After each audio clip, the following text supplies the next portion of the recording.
239 പേജുള്ള കുറ്റപത്രമാണ് ഇപ്പോൾ പുറത്തുവന്നിരിക്കുന്നത്.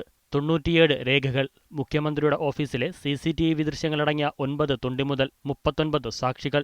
ഒന്നാം പ്രതി സരിത നായരും രണ്ടാം പ്രതി ബിജു രാധാകൃഷ്ണനും മൂന്നാം പ്രതി മുഖ്യമന്ത്രിയുടെ മുൻ പേഴ്സണൽ സ്റ്റാഫ് അംഗം ടെന്നി ജോപ്പനും. ഇന്ത്യൻ ശിക്ഷാ നിയമം 406, 419, 420, 201 വകുപ്പുകൾ പ്രകാരം ആൾമാറാട്ടം, തെളിവ് നശിപ്പിക്കൽ, വിശ്വാസവഞ്ചന എന്നീ കുറ്റങ്ങളാണ് ചുമത്തിയിരിക്കുന്നത്. ശ്രീധരൻ നായർ രഹസ്യമൊഴിയിൽ പറയുന്ന മുഖ്യമന്ത്രിയുമായി ബന്ധപ്പെട്ട ഒരു വിവരങ്ങളും കുറ്റപത്രത്തിൽ ഉൾപ്പെടുത്തിയിട്ടില്ല. അതുകൊണ്ടുതന്നെ ക്രിമിനൽ ഗൂഢാലോചനയെക്കുറിച്ച് കുറ്റപത്രത്തിലില്ല.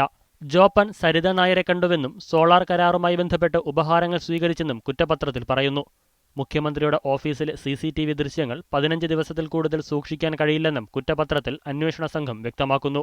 ശ്രീധരൻ നായരുടെ അഭിഭാഷകനും മകനും മുഖ്യമന്ത്രിയുടെ സുരക്ഷാ ജീവനക്കാരും സാക്ഷിപ്പട്ടികയിൽ ഉൾപ്പെട്ടിട്ടുണ്ട്. എന്നാൽ മുഖ്യമന്ത്രിയെ സാക്ഷിപ്പട്ടികയിൽ പോലും ഉൾപ്പെടുത്തിയിട്ടില്ല. കഴിഞ്ഞയാഴ്ചയാണ് ശ്രീധരൻ നായർ വാദിയായ ഈ കേസിന്റെ കുറ്റപത്രം അന്വേഷണ സംഘാംഗം ചെങ്ങന്നൂർ DYSP പ്രസന്നകുമാർ പത്തനംതിട്ട മജിസ്ട്രേറ്റ് കോടതിയിൽ സമർപ്പിച്ചത്. പ്രതിപക്ഷ നേതാവ് VS അച്യുതാനന്ദന്റെ ആവശ്യത്തെ തുടർന്നാണ് കോടതി കുറ്റപത്രം അഭിഭാഷകന് നൽകിയത്. മീഡിയ 1 പത്തനംതിട്ട.